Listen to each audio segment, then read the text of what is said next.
Ladies and gentlemen, boys and girls, welcome back into Sharkey's Treehouse. I'm Sharkey, the host of this little video podcast, and I'm so glad to have you aboard. In the house this time, someone who's left his mark on music in a way that's very different from your typical musician. This song will give you a hint, assuming you don't remember the title of this episode. Can't keep a good man down. Can't keep a good man down. He started as a musician, but left that part of his career a long time ago. Now he's the guy who's crafted the sound of songs and albums for more than 4 decades. His tools including the ever-evolving technology of the day, from pieces and reels of magnetic tape to bits and bytes of digital data. He sits right beside many of the artists, helping them tap into that often elusive creativity, mold it and coax it into something meaningful, and lay it down for them, and for you and for me to enjoy forever. His resume is certainly an eclectic one, from punk's Dead Kennedys to soul's Neville Brothers, and the jazz fusion of Steve Smith and Vital Information to rockers Sammy Hagar and Paul Gilbert. Of course, he's also known for being guitar virtuoso Joe Satriani's go-to engineer for more than 30 years. Whether it's engineering, mixing, or mastering, John Cuniberti is a force in the control room. He's received numerous gold and platinum albums and Grammy nominations as well, and a win. Oh, and he was a founding member of the Bay Area band The Rockets, which helped launch the career of a singer by the name of Eddie Money. Of course, Eddie passed away recently. In fact, it was on September 13th, 2019. And in this episode, part 1 of 2, John Cuniberti remembers his old friend and bandmate. We'll hear how the Rockets came to be, how they nearly burned down a club, and why they flamed out early, setting up Eddie to go at it solo. And we know how that turned out, right? We met John at a familiar recording studio in Oakland, California. All right, we're here in the studio with John Cuniberti, engineer, producer extraordinaire, legendary guy, not only in his own mind, but in a lot of other people's minds as well. Yeah, some of that's true. Some of that is true? But some of it's not true. Well, I want to thank you for letting us come and talk to you. I really appreciate it. Sure. I've been looking forward to this for a long time. We are here in, what is the name of this studio? Oh, this is Opus. Opus. Opus Recording in Berkeley, California. All right, Yeah. Very good. How long has this been sort of your professional home? Oh, the studio itself? Yeah. Oh, well, this studio's been, here maybe 5 or 6 years. 5 or 6 years. And I've been a frequent guest. A frequent guest. Yeah. All right. Okay. Yeah. Very good. So this isn't necessarily your personal studio, but No. it is sort of your home away from home. When you're not, No, not even that. Not even that? The studio I have at home is primarily for mixing and mastering. So it's a small room. I don't do recordings there. My wife wouldn't. She wouldn't tolerate that. No. you I'm not blame going to have a band come over and set up in my living room or anything. Yeah. No, it's mostly for mixing, and it's designed. It's a small control room. It's maybe half the size of this. Mm-hmm. But I can produce highly professional product out of there, and very comfortable there, and I have my own hours. When I work with bands and musicians, then I'll come to a studio like this. So I go back and forth between the two. Okay. Yeah. All right. So the reason we're here to talk to you are numerous reasons. We're here to talk about your career, to talk about some of the famous and maybe not so famous artists that you've worked with. We're going to dig deep into your psyche. I hope you're ready for this. Oh, wow. Are you ready for this? You didn't tell me that on the phone. This is therapy. This is a therapy session. Okay. I hope you know this was right. an intervention of sorts. Okay, I've been in therapy. I know how to handle this. Okay, all right. Very good. Go ahead. Well, one of the I didn't do it. You didn't do it? No, it was her fault. Okay. It's always their fault, Yeah. by the way. So the first thing I want to do is just to kind of introduce you to some of the folks who may not have ever seen your name in the credits. Tell me who you are and kind of what you're known for. I'm John Cuniberti. Where's the camera? Right here? I'm John Cuniberti, and I'm a recording engineer.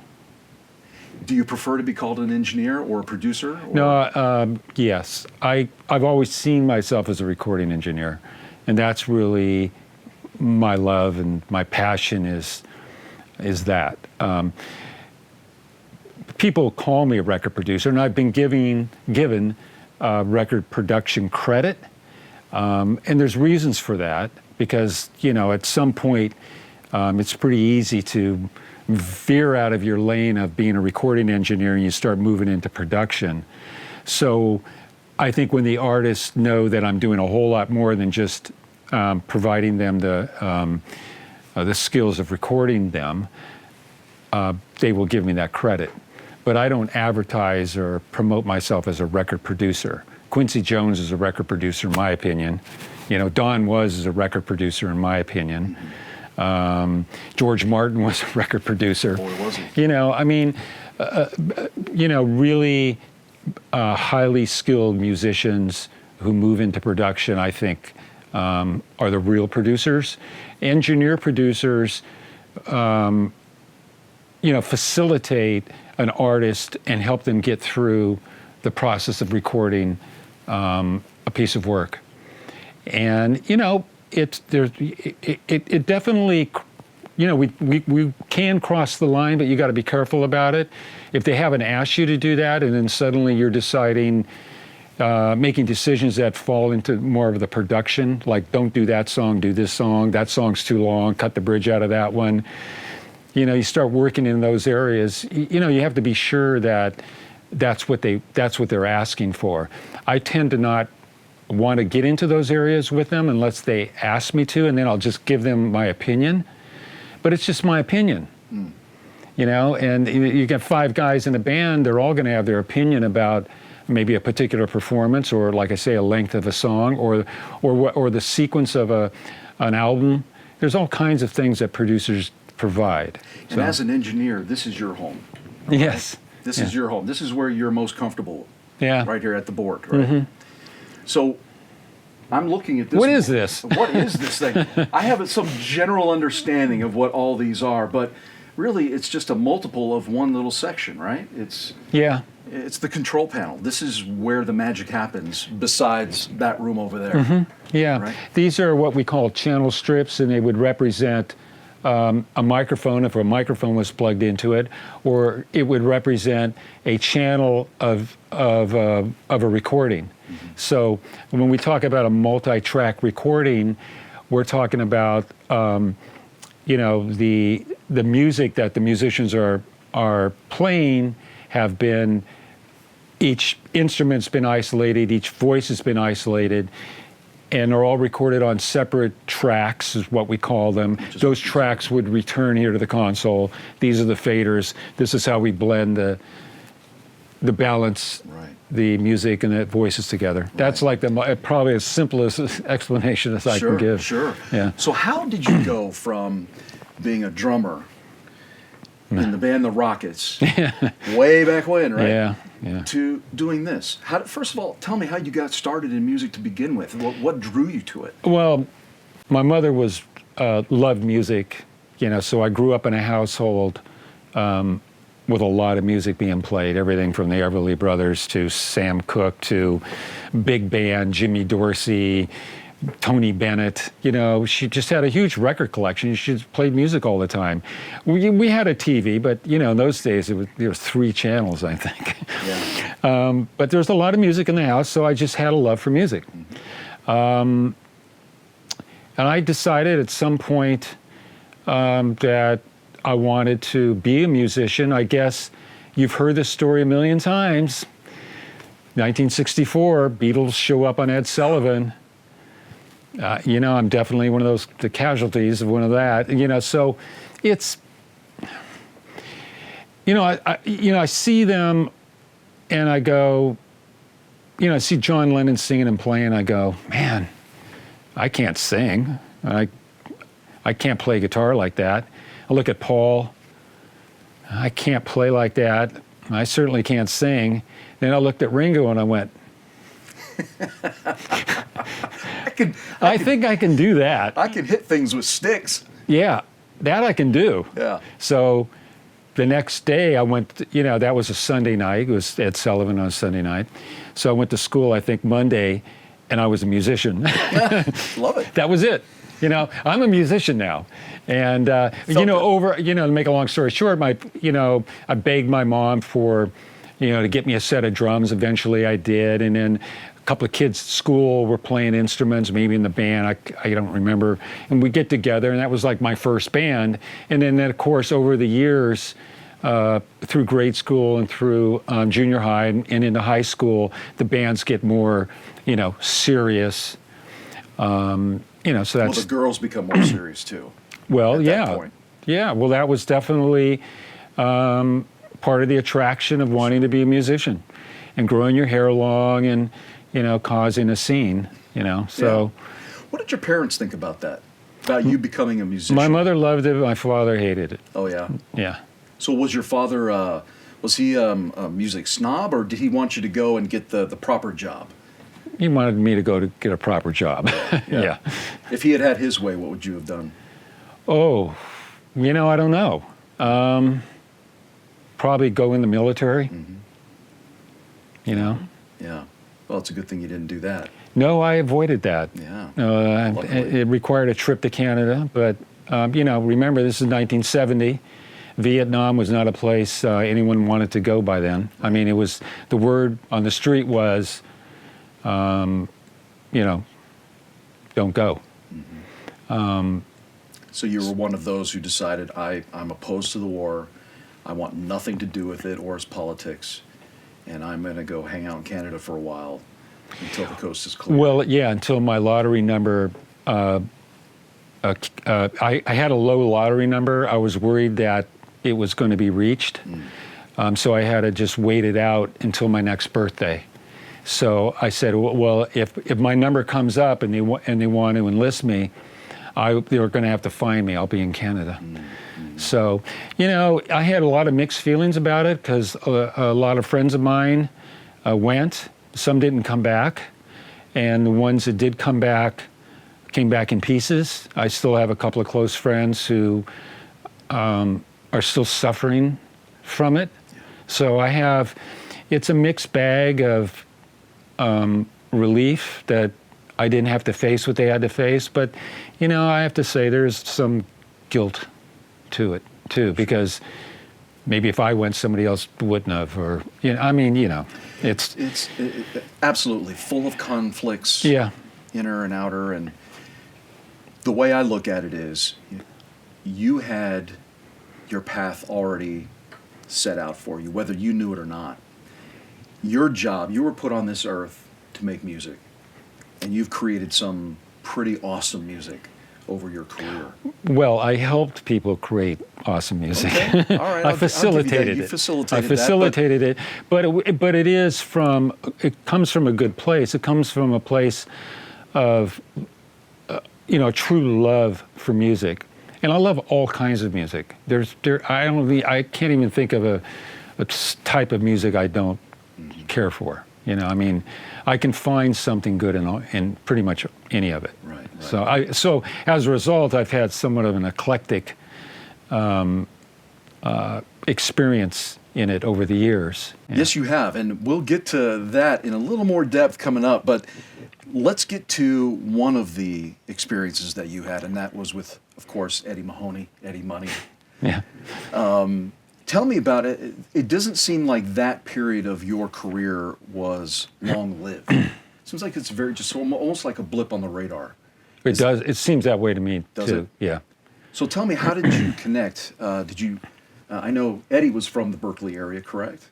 Well, he was originally from New York. New York, but and he had moved to Berkeley, and he probably had been in town for maybe a year.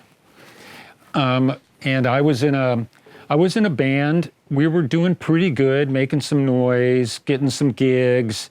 And a guitar player from another band came to me. We were actually opening for Creedence Clearwater. They weren't called Creedence Clearwater at the time. They're called the Gollywalks. They were playing at a bowling alley, and my band had opened for them.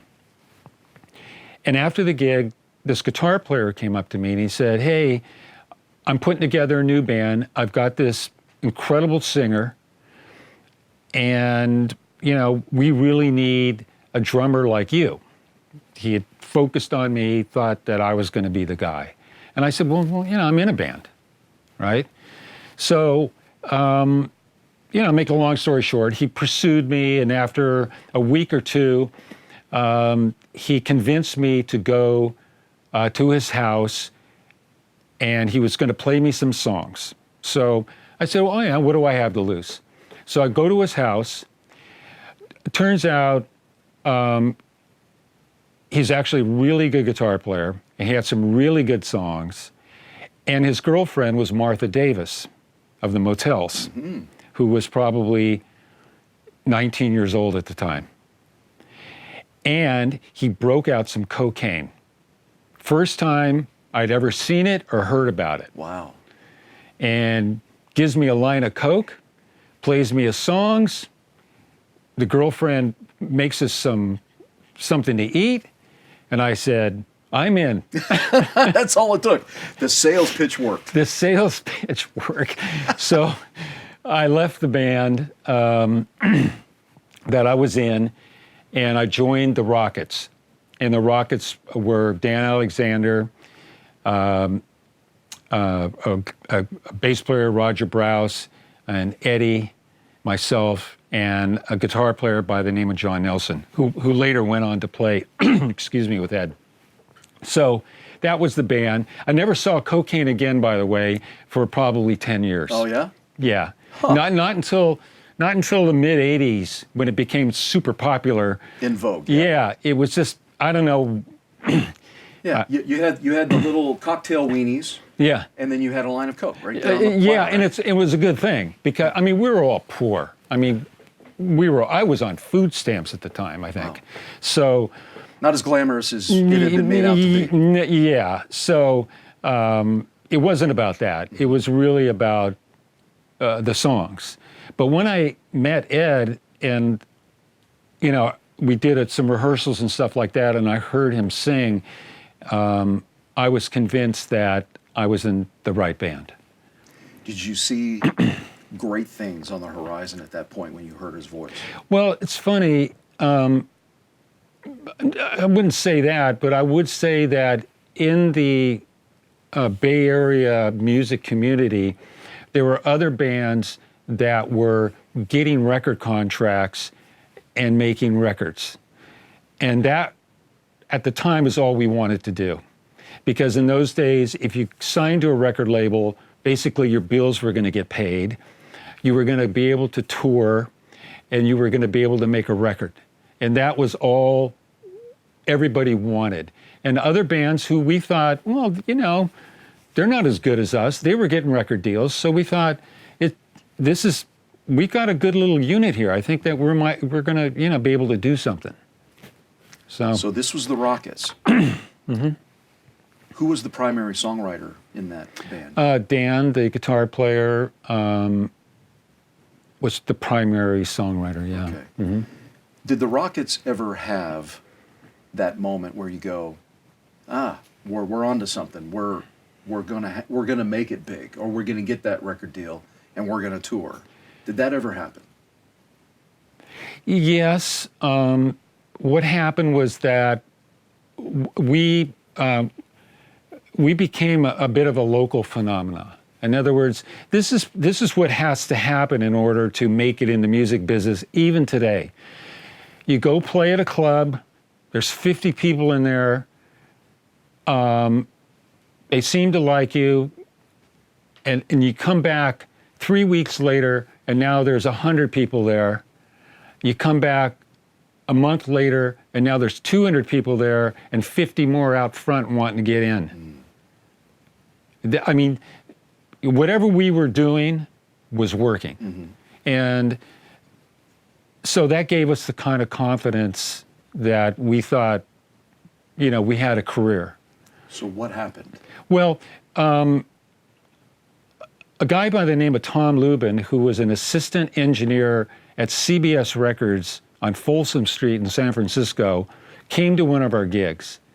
And it was at our home base, if you will. Packed. We went out. We rocked out. We had a good set. I think we were headlining. He saw it, and he came up to us, and he says, I want to record you guys. But I can't do it at CBS because apparently they have rules there about you can't like go indie. You can't go find a band. You have to leave that up to A&R or something. But I have a friend who owns a studio in Ojai, California, 16 track. I'm going to bring you guys down there and we're going to record some demos for CBS Records. Well, of course, we agreed to that.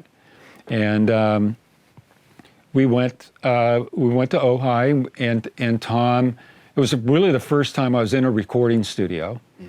And Tom walked us through the process, and we were all, of course, nervous and scared, and we had these big production ideas, and you know, we didn't know really what we were doing, and in hindsight, neither did Tom. But anyway, his heart was in the right place, and he meant well, and we recorded, I don't know, 5 or 6 songs. Can't Keep a Good Man Down, which turned out to be a song Ed put on a record, was one of them. And here's a recently remixed and remastered version of that song, Can't Keep a Good Man Down. Woo!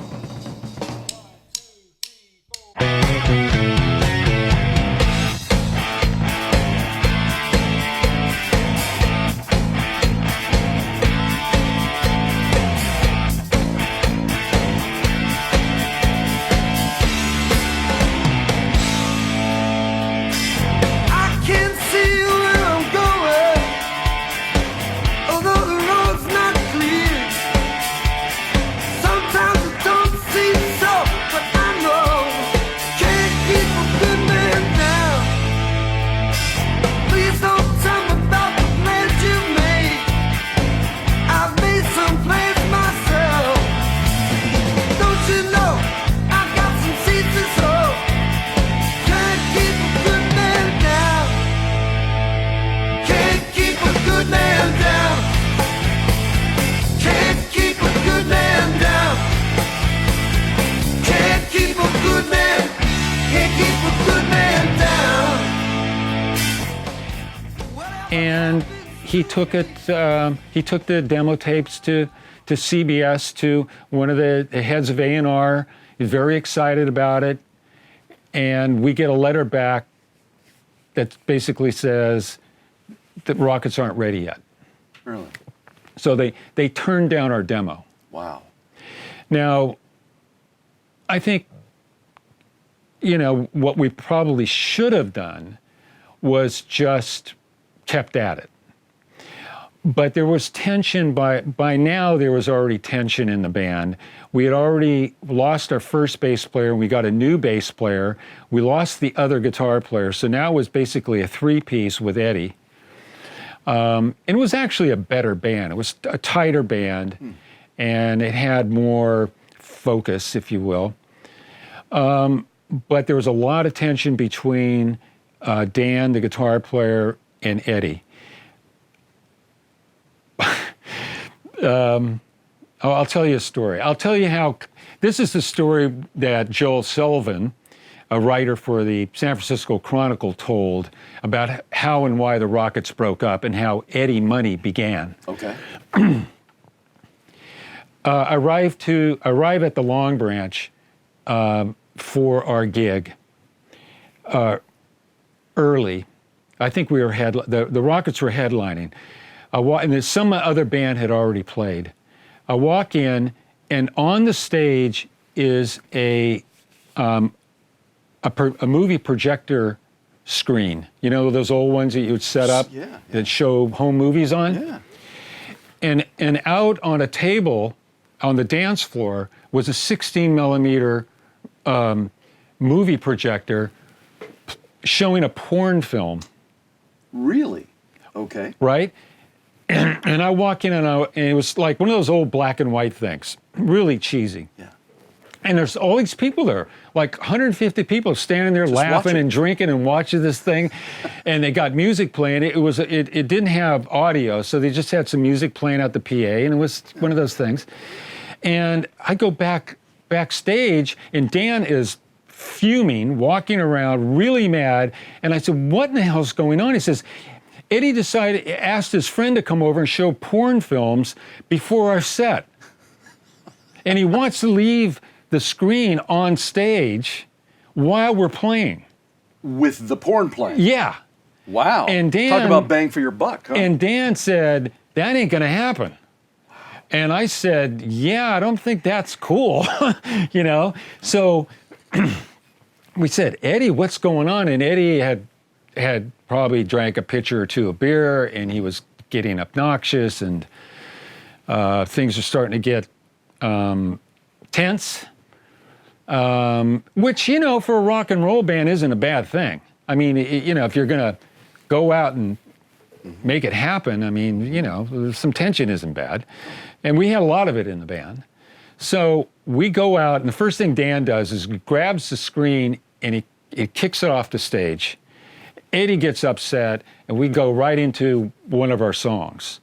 But between songs, the tension between Dan and Ed just keeps going more and more and more. Sooner or later, there's some words. Next thing I know, they're down on the dance floor in a full-on fist fight. So the gig is interrupted by their own fight. A band fight on the dance floor. Me and the bass player are just sitting there like looking at each other. Chris Solberg, the two of us are just sitting there going, oh, this is it. So did you keep playing? No. Okay. No, So it was really... it was that bad? It was that bad. Wow. And I mean, at the time, I mean, now looking back, it's funny, right? I mean, it was like, oh yeah, that's like so rock and roll. It's so funny. But for us, we'd already, you know, been rejected by CBS Records, and now this is all starting to unwind. So some friend of the band shows up a week later and says, you guys need therapy. And I'm a therapist. Well, actually, he wasn't. Okay. But he just thought he was, because maybe he had been in a lot of therapy. Okay. So he gets us in a room together to talk it out, and that just turns into a shit show. Oh. And that was the end of the band. That was the end of it. And then you know, Ed went on to play with other people, and then eventually, you know, call himself Eddie Money, because they used to call him Eddie Food Stamps. Because, like I said, we were all poor, and we're all, you know, and so that's why I think that's the story anyway that I heard, was that, you know, they call him Eddie. So he went from Eddie Food Stamps to Eddie Money. Yeah, he said, I'll show them, which he did, you know, which is cool. Well, but Eddie was a real piece of work. I mean, I remember once we were playing this club that we really wanted to play. It was really a well-paying gig. We really liked the place, and we were doing I think it was New Year's Eve. We come out, it's midnight, we're going into our set, couple of hundred people there, making lots of money. He fires off a Roman candle. Ooh. And these things, besides all the fire and smoke, you know, they they can set stuff on fire, absolutely, right? But anyway, they fill the club up with smoke. So at 12:08, the entire club is now out on the sidewalk, and the fire department's pulling up, and the club owner is absolutely livid. That was just a normal gig for the Rockets with Ed. I mean, there was always something like that. He threw a glass into the mirror behind the bar one night at some other place. Which you had to pay for, of course. Yeah, well, we left that gig and we didn't get paid. Mm-hmm.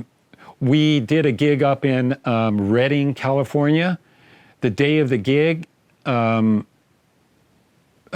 in a pool hall and meets someone and decides that they're going to go outside and smoke weed. So he's outside smoking some weed. Cop pulls up, smells the weed, gets him arrested, throws him in jail. You remember, this is 1970, excuse me, about 1973.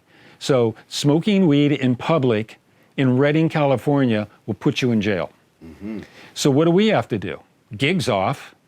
We pawn our gear to get the money to get him out of jail.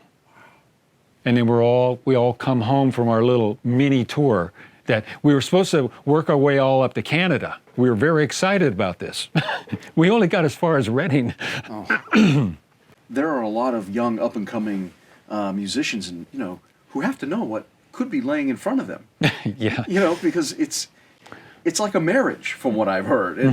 It's you're living with these people, and it can get trying, and you have to know how to deal with that. But Eddie obviously was a powerful personality, and that made life difficult for you guys. Yes. And it sounds to me like the drinking didn't help. No, it didn't. I can't speak for him. Yeah. It might have helped at times, but when you cross the line and you go too much and you get belligerent and you start saying stupid stuff on stage, then it's just not going to work. It's not going to work for the band. It's not going to work. The audience resents it. Right. So yeah, you can. It's like anything. You can go too far with it. So Eddie eventually, the band is over. Eddie goes out on his own, changes his name to Eddie Money, and he gets his first hit. At that point, what did you think when you first found out or heard the song on the radio? Well, I had mixed feelings about it. Of course, I'd be a liar to say I wasn't jealous. I thought, wow, I could have done that, or I should have been in that band, or whatever. But it was Baby Hold On. It's a really good song. It was a really good song, and they had studio cats playing that, and it was a great record. So on one hand, I'm going, wow, this is really a good song and really a great record. But I wish I was the drummer. For sure. So Yeah. Eddie's career takes off. He gets a lot of success. It seems like he's got, in a way, the Midas touch. He's one hit after another over a series of albums. What was it about Eddie and his ability to have these strings of hits? Did he have the Midas touch in some way for a short period of time? No, I think left on his own, he probably would have been in. Well, he almost self-destructed. Yes, he did. So he would have self-destructed if he didn't have Bill Graham sort him out. I think Bill was really instrumental in getting him focused. Well, Bill Graham obviously saw something in Eddie, and I assume he was an investment too, right? Well, he managed him. Yeah. Obviously, Bill Graham had played a role in his success, but Yeah. Eddie had a way of singing these songs that allowed them to. I mean, if someone else would have sung them, they wouldn't have. I don't think would have had the same impact. Would you Well, agree with yeah, I that? mean, he wrote a lot of them, or co-wrote a lot of them, and some were completely written by other people. But he could, he was the classic singer where if he can connect to the lyric, he can sell the song. And he had that ability. And, he was, with the Rockets, he was awkward on stage. And that awkwardness is stuck with him. I mean, all through his career, every time I've seen him on stage, I'd go, Ed, what are you doing? Why are you doing that? Why are you trying to dance? Don't dance. You shouldn't be dancing. I mean, and then the saxophone, in the Rockets, we said no saxophone. Cannot play that saxophone. He always would bring it to rehearsal. He says, I got a song, I want to play sax on it. No, Ed, no sax. So, I think that he had the ability to really connect with the lyric and connect with the song, and he had a great voice. He just had a great voice. And he's in the right place at the right time. That's what people wanted to hear. Yeah. What is his legacy? Looking back on his career, and what does Eddie Money mean to rock and roll? What does he mean to the music business? What is his legacy, do you think? Ooh, that's a hard question for me because my experience of Ed is pre-Eddie Money. Yeah.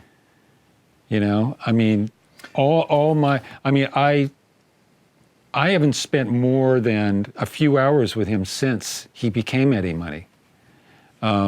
Did you guys have a falling out at all? No, we never had a falling out. We just went our separate ways. You know, I stopped being a musician, and I moved into the live sound first. In fact, the sound company I worked for, we did gigs with Eddie. So, you know, I had chosen a different path, and he went down his path. You know, I don't think it's for me to say. Mm-hmm. I don't know. Okay. I think everyone has to decide for themselves. I love hearing him sing. I still do. You can't go a day without listening to the radio and not hear an Eddie Money song. Yeah, he just, you know, he had that classic R&B. I think Sam Cooke was probably his favorite singer. Marvin Gaye, you know, that was his thing. So now, obviously, it wasn't that long ago that Eddie died. Mm-hmm. How did you find out? Well, interesting enough, in 2006, the band as it was, we decided that we wanted to release the demos that Tom Lubin had recorded. We wanted to make them available. So, well, the first thing I did was I remixed everything. I took the original recordings that Tom had done, and I remixed it all. And I played it for the rest of the guys in the band. And they said, wow, you know, this is so much better than we remember.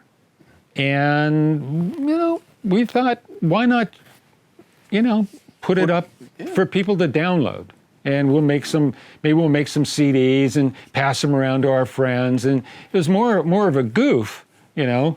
But I just thought, you know, the stuff should be available. It's actually, you know, the Rockets version of Can't Keep a Good Man Down is really good. I mean, I think it's better than their version. But that's my opinion. So, but we had to clear it with Eddie. So Dan and Eddie, you know, I'm not going to have Dan call and ask Ed about it. So I reached out to Eddie and I said, hey, we want to put the Rocket stuff out. Do you have a problem with it? He goes, no, just send me a bunch of it. Send me a bunch of copies. So I said, fine. So we went ahead and put it together. You can get it. It's available on Tidal and Spotify and iTunes. I think you can still buy the CD if you wanted, but it's there. It's called Re-Entry. Oh. The Rockets Re-Entry. Love it. And I think it's 8 songs, and it's the original demos of the Rockets. And it's Eddie in his infancy, but it's him. I mean, it's him, and it's really a good little record. That's great. It's a lot of fun. So I reached out to him. I sent him a bunch of copies. That was the end of it. When Eddie got his diagnosis, he began to reach out to people. A lot of people. I've heard this to other people that from his past. He reached out to, for his own personal reasons, which makes sense. And, he called me one day and he just wanted to chat. Now, I had already heard through the grapevine that he was sick. So I didn't say anything. But because I had also been diagnosed with cancer, and I also, I had beat it, I mentioned it to him because he was asking me how I was doing. And I said, well, I just beat cancer last year and blah, blah, blah. And I figured, well, that would open the door. If he wanted to tell me a little bit about what was going on with him, maybe that would, make him feel more comfortable talking to me about it. Right. So he did. He immediately opened up and he says, yeah, and he explained to me exactly what was going on with him. So for the next 6 months or so, we texted back and forth. Hey, Ed, how you doing? Blah, blah, this and that. I got to go on tour, but I don't know if I can do it. They got me in chemo. Kind of going back and forth with the text. And then around mid-May of this year, all communication ended. I would write him and said, Ed, how you doing? I haven't heard from you. Nothing. So it was radio silent, and that was it. Wow. Yeah. So you knew the end was near. Yeah. Because of that. Yeah. How did you feel about the fact that he was opening up to you? Because it doesn't seem to me like that was his personality, that was his style. And I'm looking at it from an outsider perspective. I was really moved by it because it's funny, you know, when I first got together with him and we were in a band, you know, he was from New York. He kind of came from a different background. He talked different. And he had some friends from New York living with him in his apartment in Berkeley. And I always wanted to get closer to him. I always wanted to be not just the drummer in the band, but I wanted to be a good friend with him. I wanted us to be friends besides just being bandmates. You would think it would be automatic, but it's not. A lot of times bands just get together for rehearsal, they do what they do, and then they go play a gig. But they're not necessarily, but Eddie was, you know, charismatic, and he was fun to be around, and so I kept trying to make that connection with him. I never really connected with him, ever. Now, you know, like I said earlier, there was never any animosity. I never fought with him. I'd get upset with him when he would show up to a rehearsal with 3 friends and a couple of 6-packs of beer. Yeah. Well, who wouldn't? I mean, you know, how are we going to get anything done? Yeah. So when he reached out to me about his cancer, and I was moved. And you know, I thought that maybe I could help him a little bit, and maybe I say, hey man, I beat it, so maybe you can beat it too. But of course I caught mine super early, and unfortunately for him, he waited way too long. Yeah. Did you ever watch the show? Yeah. Did you? My wife loves it. Yeah? Yeah. It's hard for me. Yeah. I met Eddie once working at the television station, and he was very nice. He was there trying to raise money, so he was going around singing at different stations to raise money for downloads of a song, and he was so cool, so nice. So I was glad that... Hold on, he was trying to raise money for... I thought so, yeah, and I was trying to remember... One of his songs? He had recorded a song, and unfortunately I don't remember what it was, but he came onto the set of Good Day Sacramento, and it was one of those download to donate type songs. Okay, yeah. So he was there singing, and it may have, I'm trying to remember if it was around Christmas time or whenever it was, but it was so good to see him out there singing, and he sounded great. He had a guitar player, just an acoustic guitar player with him, and it was wonderful. It was so nice to see him up there, and what my point was that I was glad that when I met him, sometimes when you meet your hero or whatever, it's not always what you hope it to be. Yeah, I think that's, yeah. And in this case, it was great. He was so nice, and I was glad to have met him. Yeah. But anyway, obviously, he's going to be missed, but I don't think we'll ever not be able to turn on the radio and hear a song. Yeah. His songs are all over the place. Yeah. Well, I appreciate you taking the time to talk to me about Eddie. Sure. Not knowing how close you were or whatever, but I know anytime you lose a friend, even if it's someone that you thought maybe you had grown distant and had grown apart, it's part of your past. It's part of your history. You know? So I appreciate that. And that's a wrap for part 1. In part 2, we'll continue our chat with John Cuniberti, the engineering, mixing, and mastering guru behind many of Joe Satriani's masterpieces, including Surfing with the Alien. Also in part 2, John talks about his work with Joe, as well as how he started as an engineer working with 80s punk rockers Dead Kennedys. He'll also give us his thoughts on the Grammy Awards and the responsibility of record companies to protect the world's art, of which there was at least one catastrophic failure by one of the biggest. All that and much more coming up very soon, so stick around. I also want to express my sincere thanks to John for sitting down with us on a late night, and a big thanks as well to his wife for holding dinner for him.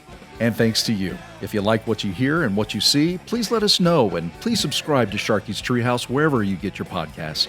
And also, be sure to go to SHARKEY'Streehouse.com for the full video of this podcast. You'll see our conversation as well as some very cool photos and videos shared with us by John. Again, that's at SHARKEY'Streehouse.com. So take care, and we'll see you next time right here in Sharkey's Treehouse.